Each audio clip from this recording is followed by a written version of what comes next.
Hola chicos, ¿cómo andan? Hoy vamos a estar hablando de lo que son antibióticos encargados de inhibir la síntesis proteica. Sí, hoy, a diferencia de los dos teóricos que vieron previamente, voy a empezar hablando yo del cloranfenicol y va a cerrar Ramiro hablando de lo que son los macrólidos.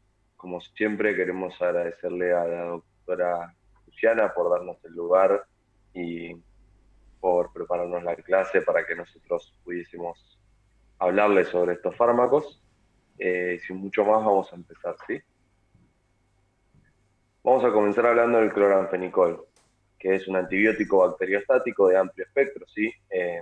Es un antibiótico del género Streptomyces, ¿sí?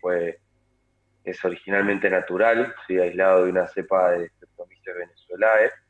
Digo originalmente, ya que debido a que es una molécula simple, fue el primer antibiótico que se logró producir eh, de manera química y se logró fabricar a gran escala, por lo cual hoy es un antibiótico sintético.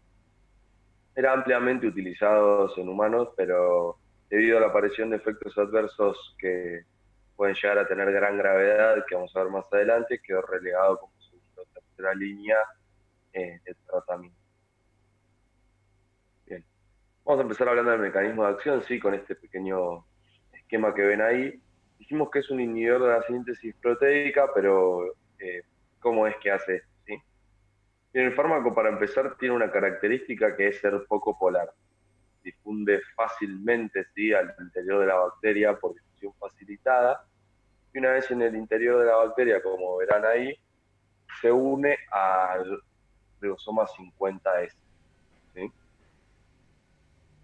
Es importante destacar que, o para hacerles una breve mención, que no solo se une el ribosoma 50S de las bacterias, sino que también lo puede hacer en menor medida de las células eucariotas, y de ahí su gran toxicidad que hablamos recién y que más adelante vamos a desarrollar un poco. Al unirse a la subunidad 50S, sí impide la unión de la aminoacila RT a lo que es el sitio A que ven ahí, ¿sí? Eh, Se detiene la elongación por estar inhibida la formación de uniones peptídicas y se produce la terminación temprana de la lectura de los ARN mensajeros, lo que origina proteínas incompletas, ¿sí? Y impide el crecimiento bacteriano. Todo esto le da una característica así o le da la característica de ser como son los inhibidores de la síntesis proteica bacteriostáticos. Con lo cual, acá ven resumido, ¿sí?, lo que yo acabo de decir, lo que acaban de escuchar. Acuérdense, son inhibidores de la síntesis eh, proteica, como la mayoría, ¿sí?, de los inhibidores de la síntesis proteica son bacteriostáticos, tienen ahí resaltado. ¿Cómo hacen esto? Por inhibir al ribosoma 50S de manera reversible. Bien, ahora vamos a hablar un poquito de los mecanismos de resistencia sí, que existen para estos fármacos. Vamos a empezar hablando de que son principalmente para bacterias gram negativas, ¿sí? Y que existen diversos mecanismos por los cuales se puede originar resistencia. El primero es la producción de enzimas inactivantes, sí, y es el más frecuente. Se produce una enzima llamada cloranfenicol acetiltransferasa que inhibe la unión al ribosoma de cloranfenicol, que inhibe la unión al ribosoma de cloranfenicol. Eh, Además existen mutaciones, ¿sí?, que pueden alterar esta subunidad 50S, que alteran el sitio de unión. Y en este caso la resistencia también puede ser para macrólidos, glicosilaminas y linesolidas. Además, como dijimos, sí, por su característica de ser poco polar y atravesar la membrana de la bacteria, eh, si hay alguna alteración en la membrana o en la pared que disminuya la permeabilidad, eh, también es considerado un mecanismo de resistencia, ¿sí? O sea, no, hay una dificultad para llegar al sitio de unión. Y por último tenemos lo que son los mecanismos de destrucción activa, así que bombean el fármaco fuera del citoplasma, así como habíamos mencionado previamente en clases anteriores. Y estos serían los cuatro mecanismos de resistencia que pueden adquirir las bacterias frente a estos fármacos. Hablando un poco del espectro, ¿sí? Comenzando a hablar del espectro, como dijimos anteriormente, son de amplio espectro. Son extremadamente activos frente a anaerobios, incluidos, sí, en este caso el Bacteroides fragilis. Presentan buena acción sobre los gram negativos, sí. De hecho, se cree que para meningococo puedan llegar a ser bactericidas. Se cree que sobre ellos existe un efecto post-antibiótico que le confiere esta característica bactericida. Actúa sobre algunos gram positivos, sí, pero no así sobre los enterococos, y presenta excelente acción sobre bacterias como piroquetas y otras bacterias más raras y transuradas como las miquetas. Continuando un poco con el clonalfenicol, tenemos que hablar ahora de la farmacocinética, ¿sí? Para empezar, dijimos que es poco polar, ¿sí? Con lo cual vamos a tener varias vías de administración, pudiéndose otorgar este fármaco por vía oral o vía intravenosa, y existiendo presentaciones que se comercializan por vía tópica como colirios o cremas o ungüentos. Como dijimos, es poco polar y además es liposoluble, con lo cual se distribuye en líquidos y tejidos ampliamente y atraviesa membranas con facilidad, con lo cual alcanza buenas concentraciones en lo que es líquido cefalorraquídeo, y además de esto atraviesa lo que sería la placenta y se excreta por leche materna, con lo cual, como ustedes imaginarán, van a estar contraindicados en este grupo especial de pacientes. Hablando de su metabolismo, sí se metabolizan por vía hepática, por glucuronidación, es decir, que se conjugan con glucurónido por la enzima glucuronil transferasa. Y debido a esto, sí, debido a su metabolismo enzimático, su vida media, que es de 4 horas, puede verse aumentada hasta 12 horas cuando existe un déficit de esta enzima, tanto sea en el caso de una insuficiencia orgánica, como puede ser un paciente cirrótico, o cuando existe una insuficiencia hepática funcional o una inmadurez hepática, como es en el caso de los neonatos. Y en este grupo de pacientes, sí, que el fármaco se excreta por vía renal, en este grupo de pacientes con alteraciones enzimáticas a nivel del hígado, ya sea funcionales u orgánicas, se va a excretar activo hasta en un 80%. Ahora vamos a comenzar a hablar del motivo por el cual dejaron de ser usados, por el cual se relevó su uso, que como dijimos son los efectos adversos. Ahí como ven hay un vaso, ¿sí? Con los diferentes grupos o líneas celulares que componen la sangre. Y por lo tanto, lo primero que vamos a hablar como efectos adversos, sí, los más importantes, lo que hay que tener en cuenta a la hora de utilizar el clonazepam es la depresión medular. La depresión medular que se ve con este fármaco puede ser de dos maneras. Primero, como ven ahí, tenemos una depresión medular que genera anemia, leucopenias y trombocitopenias, ¿sí? Que es dosis dependiente, como se aclara ahí, se ve con dosis mayor a 4 gramos diarios. Es de aparición temprana, ¿sí? Y sobre todo importante destacar que es reversible, ¿sí? Importante el orden con que aparece es exactamente este. Primero se ve una anemia, luego una leucopenia y luego una trombocitopenia. En este caso se da, como ven ahí, por un mecanismo de disfunción mitocondrial. Lo que sucede es que se da una inhibición de la síntesis proteica sobre las mitocondrias que altera la función de la ferroquelatasa, así que es una enzima que interviene en el último paso de la síntesis del hemo. En cambio, por otro lado, sí, dijimos que existían dos maneras de presentación de la depresión medular. Por otro lado, existe lo que sería una anemia plástica o pancitopenia idiosincrática. A diferencia de la anterior, es de aparición tardía, ¿sí? Puede llegar a tardar hasta 12 meses después del tratamiento. Es irreversible, ¿sí?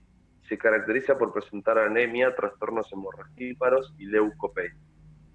Su aparición no tiene un mecanismo claro, ¿sí? Si bien existen múltiples teorías. No tiene relación con la dosis, ¿sí? Es dosis independiente y además es independiente de la vía de administración, ya que se han reportado casos eh, por utilización tópica del clonazepam asociados con este cuadro.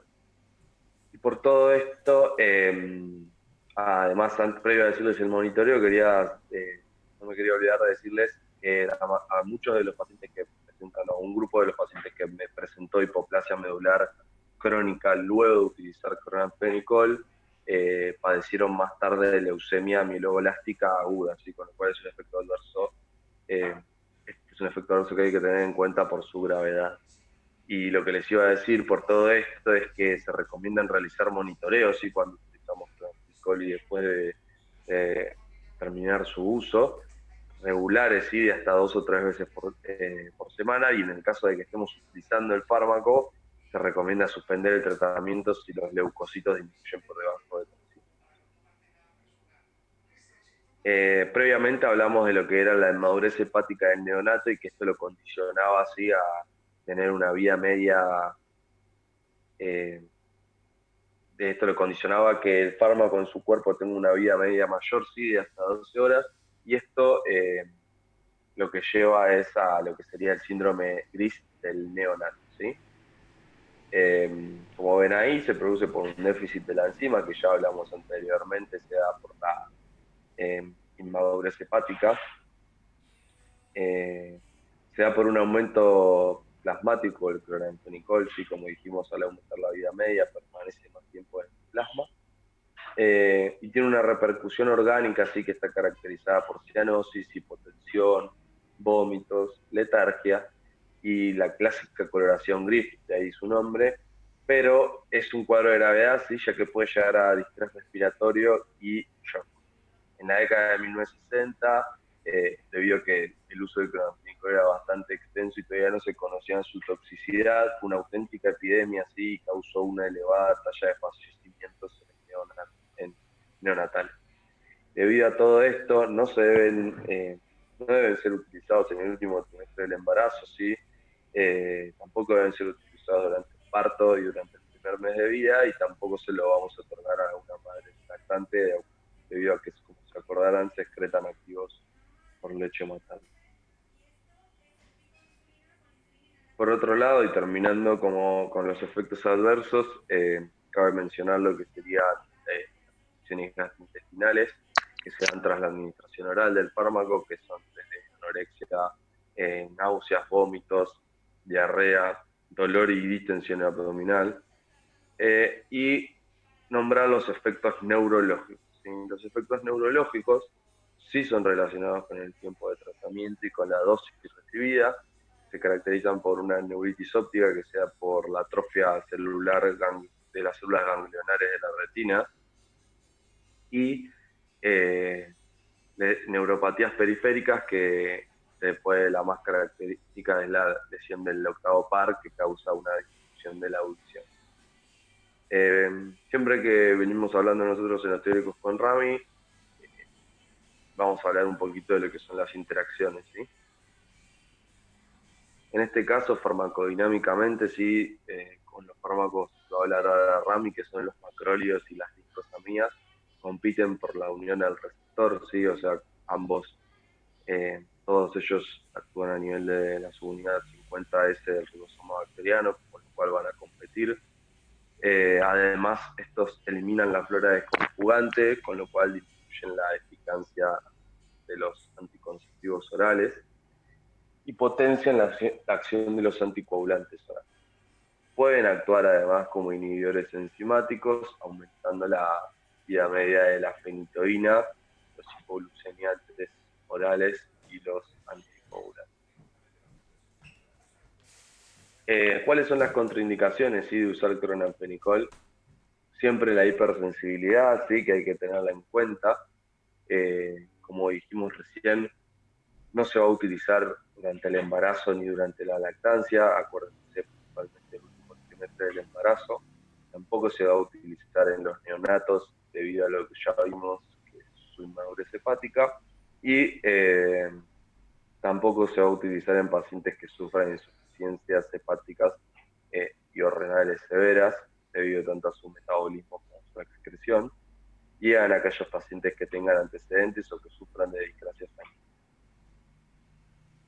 Por último, para cerrar con clonazepam y antes de pasarle la posta a Rami para que concluya con el teórico de hoy, vamos a hablar un poquito de las indicaciones, ¿sí? Como dijimos en un primer momento, son de segunda o tercera línea, ¿sí? Debido a su pobre relación riesgo-beneficio. y a la resistencia que existen a ellos a él en el último tiempo, siendo las tetraciclinas el reemplazo más utilizado, ¿sí? Eh, Igualmente es un fármaco que hay que conocer, ¿sí? Eh, ya que se utilizan frente a fiebre tifoidea y, como dice ahí, salmonelosis sistémica. En el caso de la salmonelosis o las infecciones por salmonela agudas, que suelen ser autolimitadas, no se utiliza el tratamiento farmacológico, pero si son más graves e invasivas, sí se debe utilizar un tratamiento farmacológico y en este caso se utiliza el clonazepam.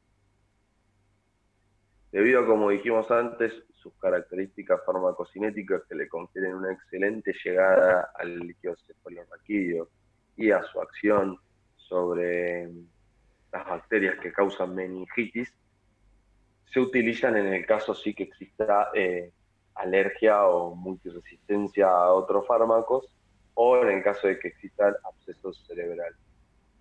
Y por último, como dijimos antes, eh, debido a las presentaciones que existen, se utilizan como gotas para la conjuntivitis o en forma de cremas y ungüentos para la desinfección de heridas sobre la piel. Eso sería todo con clonafenicol, así que voy a pasarle la posta a Rami para que continúe con el teórico y cualquier cosa que quieran consultarnos ya saben que estamos disponibles. Bueno, ¿cómo andan chicos? Muchas gracias primero que nada a por pasarme la posta del teórico y como ya agradeció también a Lu por darnos la confianza y el espacio. Así que ahora vamos a pasar a la otra parte del teórico, que serían los macrólidos, y vamos a comenzar a hablar un poquito de lo que sería este nuevo grupo de fármacos que ustedes van a tener que conocer.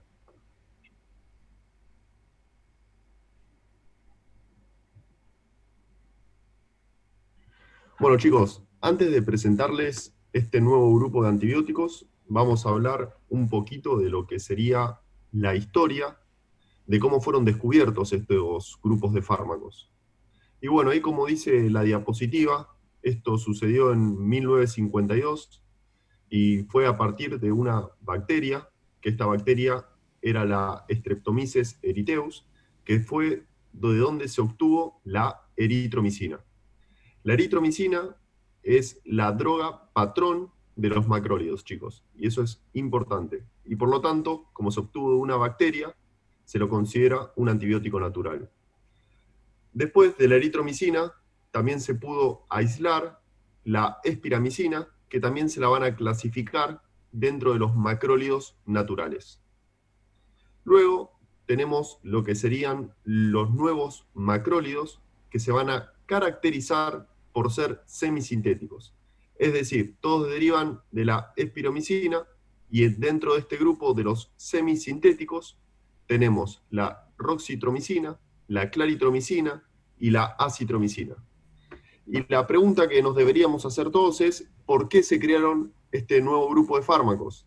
Y bueno, chicos, esto se creó principalmente porque les permitió aumentar el espectro, mejorar la absorción oral, también aumentar las vidas medias y tener menor cantidad de efectos adversos, y también disminuir lo que serían las interacciones farmacológicas. Y todo esto se logró mediante modificaciones químicas que sufrieron este grupo de fármacos. Fueron estas modificaciones estructurales que se les hicieron, que los hicieron productos más estables en medios ácidos. Y eso lo que les permitió fue mejorar la absorción por vía gastrointestinal, además de también aumentar lo que sería el intervalo interdosis, que esto le permite tener menor dosis diarias, gracias a las vidas medias más largas también, fue uno de los factores, y así también tener menor incidencia de efectos adversos, sobre todo los gastrointestinales. Bueno chicos, otra de las clasificaciones que van a tener que conocer, que es importante conocer, es según la cantidad de átomos que van a presentar en su estructura, porque su nombre es en base al anillo lactónico macrocíclico que forman parte de su estructura química. ¿Y cómo los vamos a clasificar? Los vamos a clasificar en tres grandes grupos, que serían los anillos de 14 carbonos, que en este grupo vamos a tener la eritromicina y la claritromicina, que son los dos fármacos que se van a comercializar en Argentina, y luego tenemos la roxitromicina, la oleondomicina y la diritromicina, que estos tres últimos que ven ahí que tienen el asterisco no se comercializan en Argentina. Por otro lado, en el segundo grupo tenemos los anillos de 15 átomos de carbono, que acá tenemos la acitromicina, que esta sí, como está en negrita, se comercializa en Argentina. Y luego tenemos el tercer grupo, que son los anillos de 16 átomos de carbono, que en este grupo se encuentran la espiramicina, que sí se comercializa en Argentina, y también tenemos aquellos que no se van a comercializar en Argentina, que tenemos la josamicina, la roquitamicina, la midecamicina y la miocadamicina. Es muy importante recordar aquellos que sí se comercializan en Argentina, que son los que tienen en la tabla en negrita. Bueno, chicos, para comenzar a hablar un poco de los macrólidos, un poquito más en lo que sería el mecanismo de acción, les presentamos este esquema, que también se los presentó en relación al cloranfenicol, y vamos a comenzar a hablar un poquito de lo que sería el mecanismo de acción. Y en este esquema vamos a ver, o podemos ver, la razón por la cual se consideran a este grupo de antibióticos bacteriostáticos, aunque tienen una particularidad.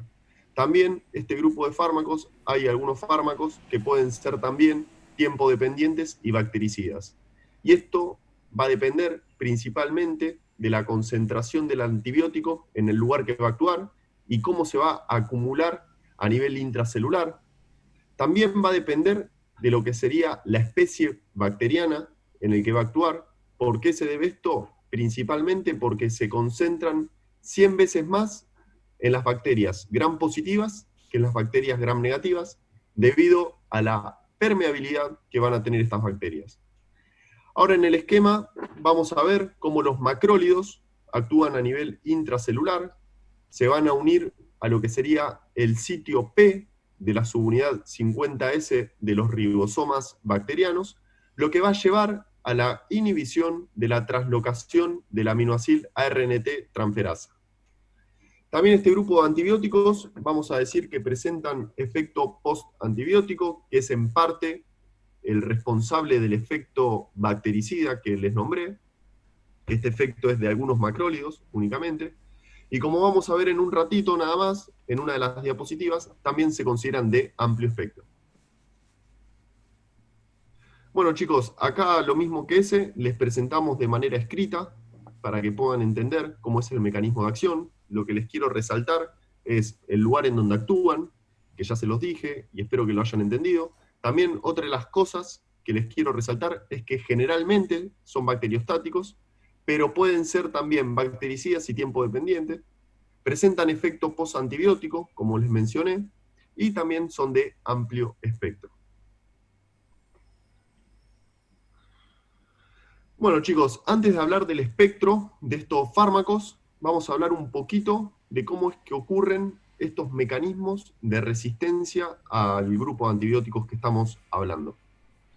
Lo que pasa es que muchas bacterias gram negativas, como por ejemplo las enterobacterias, son intrínsecamente resistentes a la eritromicina, principalmente debido a la dificultad que va a tener este antibiótico de penetrar la bacteria, digamos. Y esto se debe principalmente a que es la eritromicina una base débil y se le va a dificultar el pasaje a través de la membrana externa de la pared bacteriana. Otro de los mecanismos de resistencia a este grupo de fármacos puede ser por expulsión activa del macrólido al exterior. Y esto se genera por una bomba de membrana bacteriana que va a afectar principalmente a los de 14 y 15 átomos de carbono.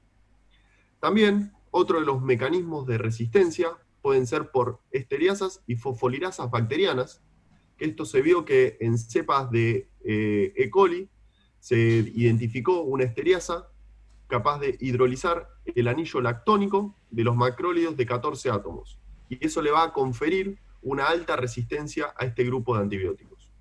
Y también, otra de los mecanismos de resistencia, para mencionarles, es que pueden ocurrir mutaciones cromosómicas que va a provocar distintos tipos de alteraciones en el sitio de fijación a la subunidad 50S. Y esto lo que va a llevar es una disminución de la afinidad a la eritromicina y con frecuencia a otros macrólidos y también a las lincosaminas. Algo que puede darse también en los mecanismos de resistencia es que se pueden presentar resistencias cruzadas entre los distintos integrantes del grupo. Bueno, chicos, ahora sí nos toca hablar un poquito de lo que sería del espectro, de esta actividad antibacteriana, como les ponemos en la diapositiva. Y para hablar en relación al espectro de los macrólidos, tendremos que decir que van a actuar principalmente sobre los cocos gram positivos. Entre los cocos gram positivos que podemos mencionar se encuentran el Streptococcus pneumoniae, aunque cada vez se está viendo más resistencia a este microorganismo, pero la claritromicina sigue siendo sensible frente al Streptococcus pneumoniae.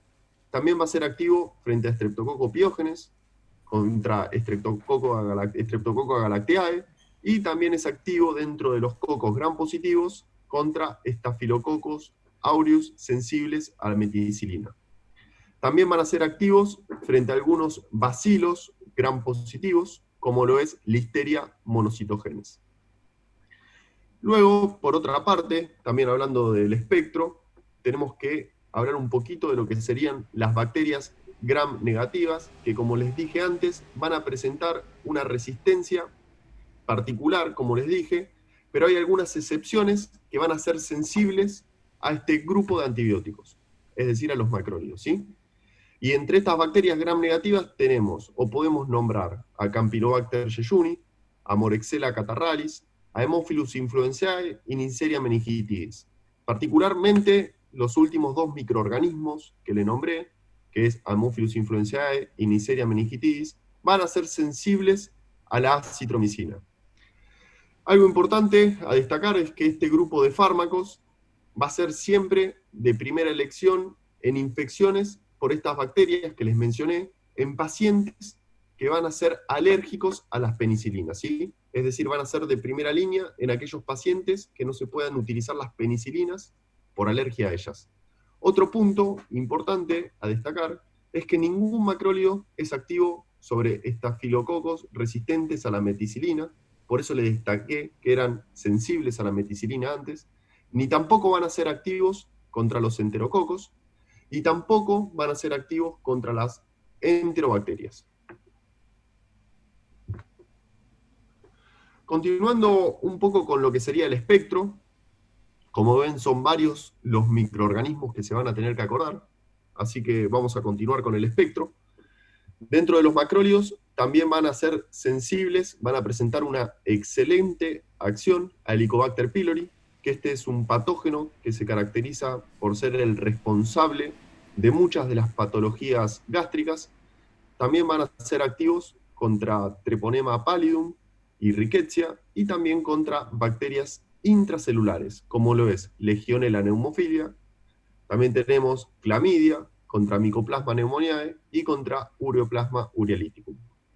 También este grupo de fármacos van a ser activos contra Mycobacterium avium, especialmente acá tenemos que nombrar la claritromicina, y también van a ser activos contra Toxoplasma gondii, que acá tenemos que hablar de la espiramicina, y contra un parásito que es el Cryptosporidium, que es un parásito, como les dije recién.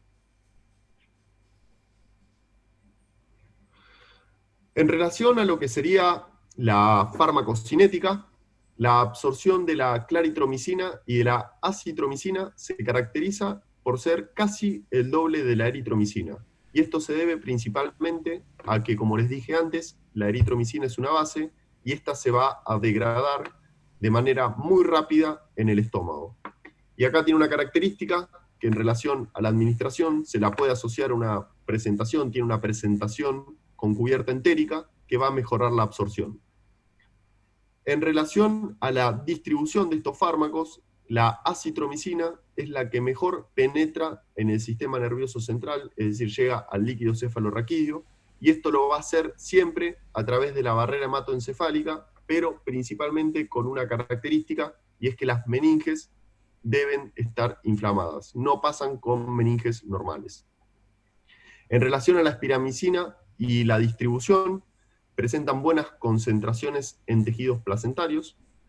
Y luego, en relación a lo que sería el metabolismo, se van a metabolizar a nivel hepático por el citocromo 3A4.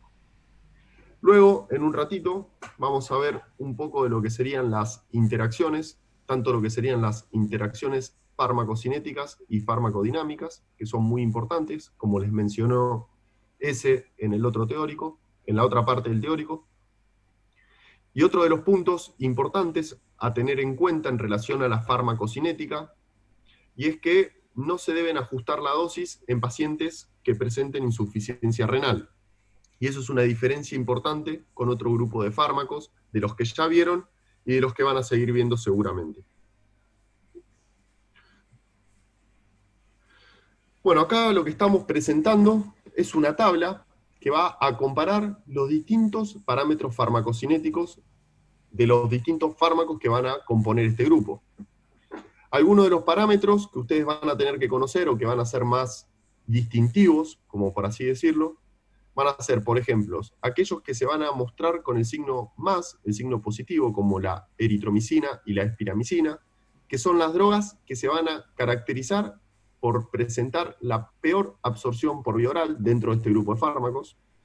También aquellas drogas que se presentan con el asterisco, y ahí vemos, por ejemplo, lo que serían la acitromicina en relación a la biodisponibilidad por vía oral, y esto habla de cómo va a disminuir la biodisponibilidad si se lo administra conjuntamente con alimentos. Otra de las características importantes a destacar en esta tabla va a ser que la claritromicina es el único fármaco que va a tener metabolitos activos, que van a ser productos de justamente lo que sería el metabolismo hepático, y este metabolito se va a caracterizar por tener una vida más larga en relación a la droga madre, y también se van a eliminar, se caracteriza porque presenta una eliminación por vía renal, y se lo puede encontrar en orina. En relación con la tabla también podemos hacer una comparación entre las vidas medias, entre lo que sería la vida media más corta, como lo es la eritromicina, que se caracteriza por tener una vida media de 2 a 3 horas, y la que mayor vida media tiene, que es la acitromicina, que tiene una vida media de 50 horas. Bueno, chicos, vamos a seguir un poco con lo que serían los efectos adversos de los macrólidos. Y para destacar los efectos adversos más frecuentes, podemos decir que son los gastrointestinales, como lo que serían el dolor abdominal, las náuseas, los vómitos y las diarreas. Lo importante de este grupo de efectos adversos gastrointestinales es que se van a relacionar con los efectos prokinéticos, que se caracterizan principalmente por tenerlo la eritromicina, que lo que va a llevar este efecto prokinético es un aumento de la motilidad intestinal y también acelerar el vaciado gástrico. Otro de los efectos adversos que pueden aparecer en este grupo son la hepatotoxicidad, que suele aparecer con un tipo que es el estolato de eritromicina, y se caracteriza por presentar colestasis hepática y un aumento de las transaminasas. Luego, en relación a los niños, se vio que asociado a estos fármacos pueden aparecer lo que sería la hipertrofia pilórica, que también está relacionado a los efectos prokinéticos gastrointestinales que les mencioné antes. Y luego, uno de los efectos adversos que van a tener que acordar es la ototoxicidad. Esta ototoxicidad se caracteriza por una rápida instauración y una rápida desaparición luego que se suspende o se retira el tratamiento con macrólidos. Es importante eso, recordar que es ototóxico, y esta ototoxicidad se va a acompañar o se va a caracterizar por vértigos o acúfenos, sobre todo en relación a lo que serían las dosis altas en el tratamiento con macrólidos, o también se pueden aparecer cuando se lo administran a personas de edad avanzada, es decir, personas añosas, o en pacientes que presenten insuficiencia renal. Bueno, continuando con los efectos adversos, nos toca hablar un poco de lo que sería la cardiotoxicidad, que esto es un efecto adverso importante, no solo por el efecto adverso, sino por las interacciones, que vamos a ver en un ratito también. ¿Por qué? Porque este grupo de fármacos pueden llevar a la prolongación del QT y pueden llevar a una arritmia. También en el caso de que se los administre por vía endovenosa, pueden producir tromboflebitis. Y algo importante, el tercer punto de la diapositiva, es que es importante aclarar que todos van a ser reversibles cuando se suspenda la administración de estos fármacos. Luego, en relación al uso de estos fármacos en el embarazo, van a ser todos de categoría C, excepto la espiramicina, que se considera de categoría B. Bueno, como yo ya les dije antes, en la farmacocinética nos tocaba hablar un poco de lo que serían las interacciones de estos fármacos. Yo ya les conté antes que había tanto interacciones farmacocinéticas como interacciones farmacodinámicas. Ahora vamos a comenzar a hablar un poco de lo que serían las interacciones farmacodinámicas. En relación a las interacciones farmacodinámicas, tanto lo que serían las lincosamidas, que dentro de este grupo tenemos la clindamicina y el cloranfenicol, que es el que explicó ese hace un ratito, en la parte anterior del teórico. Estos dos grupos de fármacos, o estos dos fármacos, se caracterizan por presentar una interacción farmacodinámica, por competir por el sitio de unión a la droga. Como les contó ese, el mecanismo de acción son bastante similares y por lo tanto pueden competir por este sitio de unión. Luego, en las interacciones farmacodinámicas, también nos toca hablar de que los macrólidos pueden disminuir lo que sería el efecto bactericida, tanto de los beta-lactámicos como los aminos glucósidos, que fueron los dos teóricos que vimos antes. También se pueden relacionar en las interacciones farmacodinámicas con los fármacos proquinéticos, como por ejemplo la metoclopramida, que pueden aumentar los efectos adversos gastrointestinales, y también, como les conté, en sus efectos adversos en relación a lo que sería la cardiotoxicidad, pueden presentar interacciones a este nivel. ¿Y con quién van a presentar interacciones? Obviamente, como ustedes ya están pensando, seguramente con fármacos que puedan prolongar el QT, como por ejemplo la amiodarona, y pueden llevar a arritmias graves y hasta la muerte del paciente. También, al ser antibióticos de amplio espectro, lo importante es que estos antibióticos de amplio espectro participan en el barrido de la flora intestinal y pueden disminuir la eficacia de los anticonceptivos y también pueden aumentar lo que serían las hemorragias cuando interaccionan con los anticoagulantes orales, como por ejemplo lo que serían la warfarina, por lo que los macrólidos se caracterizan por disminuir la vitamina K y así interaccionar farmacodinámicamente con estos fármacos. Luego, en relación a la diapositiva que les estamos mostrando, en lo que serían las interacciones farmacocinéticas, tenemos que se van a caracterizar principalmente, bueno, acá les voy a explicar un poquito lo que estamos viendo, para que entiendan, que en relación a esta interacción farmacocinética, lo decidimos poner en una tabla para que sea más fácil. ¿Y qué decidimos poner en esta tabla? Por un lado lo que serían los grupos de fármacos, y por otro lado es qué tipo de fármaco interacciona a nivel hepático en el metabolismo hepático del citocromo 3A4, y cuál es el riesgo de estas interacciones. Por eso, para clasificar las interacciones farmacocinéticas, los clasificamos en 3 grupos de fármacos. El primer grupo de fármacos son los fármacos que van a tener una importante inhibición sobre el citocromo. Y acá se caracteriza por estar la eritromicina. En el segundo grupo de fármacos, vamos a tener los fármacos que van a tener una cierta inhibición, como dice la tabla, y ahí tenemos la claritromicina y la roxitromicina. Y luego, en el tercer grupo, son aquellos fármacos que presentan muy poca o no presentan inhibición sobre el citocromo, y ahí tenemos lo que sería la acitromicina y la espiramicina. Bueno, chicos, continuando un poco con lo que serían las interacciones en relación al cuadro anterior que les mencioné, como vimos en la diapositiva, también hay que tener mucho cuidado o se deben asociar con mucha precaución, o también se considera que se deben asociar solo si es imprescindible en conjunto lo que serían los macrólidos del grupo 2. Siempre se deben vigilar lo que sería la posibilidad de interacciones y si es necesario también hay que reducir la dosis del fármaco en el cual el metabolismo se puede inhibir. porque al inhibir lo que sería el metabolismo puede aumentar lo que serían las concentraciones del fármaco y eso llevar a un mayor riesgo de toxicidad. Es importante señalar que la posibilidad de interacciones del grupo 3 es muy baja, es decir, en el caso de que se asocien macrólidos del grupo 3, la posibilidad de estas interacciones van a ser muy bajas.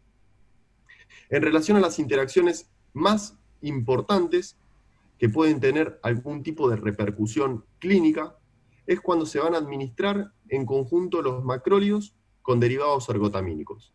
Cuando hablamos de los derivados ergotamínicos, podemos mencionar, por ejemplo, la ergotamina, que es un fármaco que se utiliza para el tratamiento de la migraña.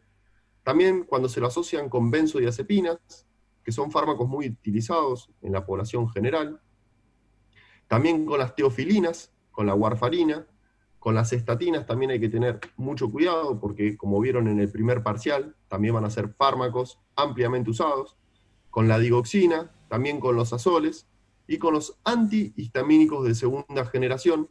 Y esto se los estoy nombrando especialmente porque hay que evitar el uso de macrólidos en pacientes que van a estar bajo este tratamiento con los fármacos que le mencioné antes.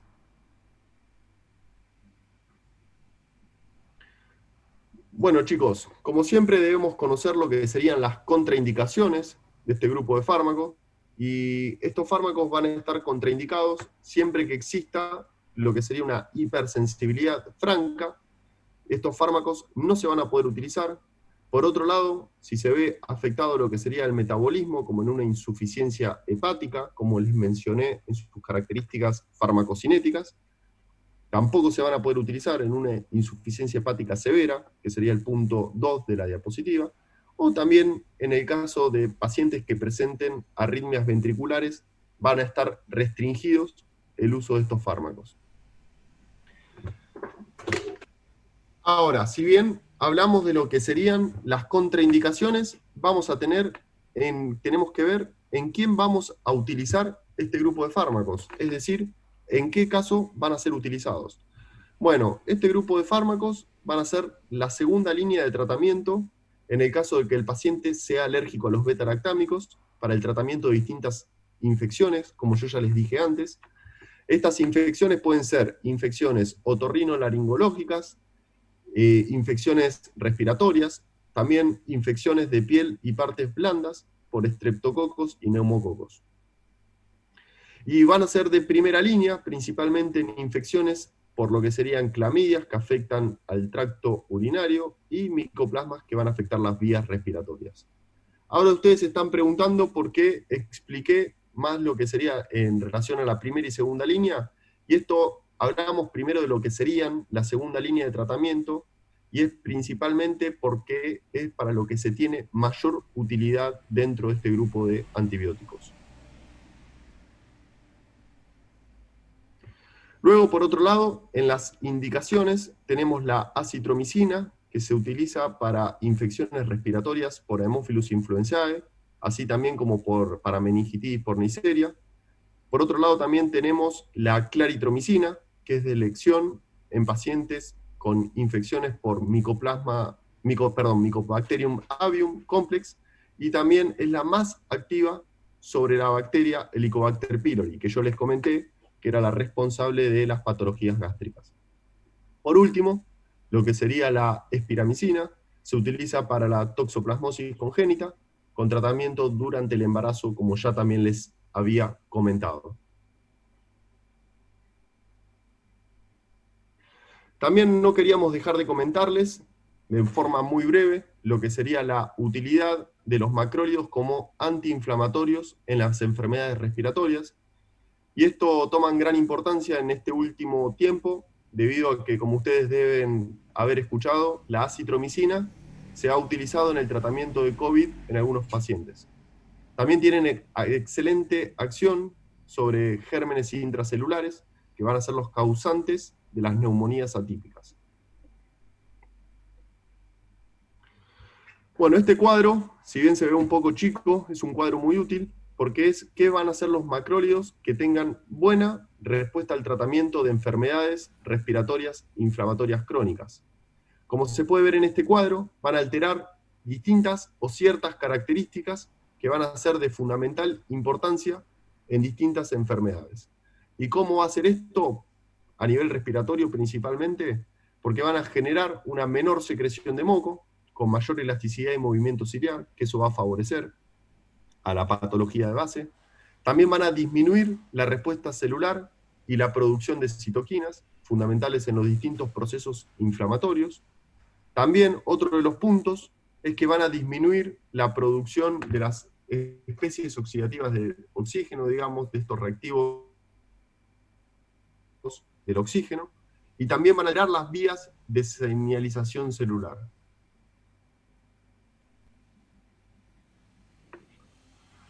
Bueno, chicos, por último, sacando una conclusión importante de toda esta clase que espero no haberlos aburrido mucho, y es justamente para qué se usan en la actualidad estos macrólidos, que se pueden utilizar en distintos tipos de enfermedades, que estas enfermedades pueden ser de carácter inflamatorio crónico, como dice ahí, como les dije, en el uso de las enfermedades respiratorias crónicas.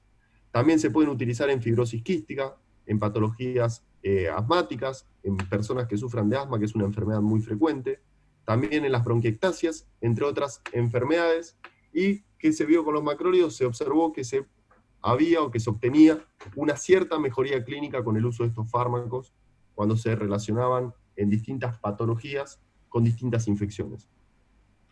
Pero también, lo que dice aquí el segundo punto, es que a pesar de todo lo que sería este beneficio clínico que les estoy contando, parecen ser que tienen un uso bastante controvertido, está discutido lo que sería el uso de los macrólidos y lo que sería que no tienen un buen resultado en su terapéutica, digamos.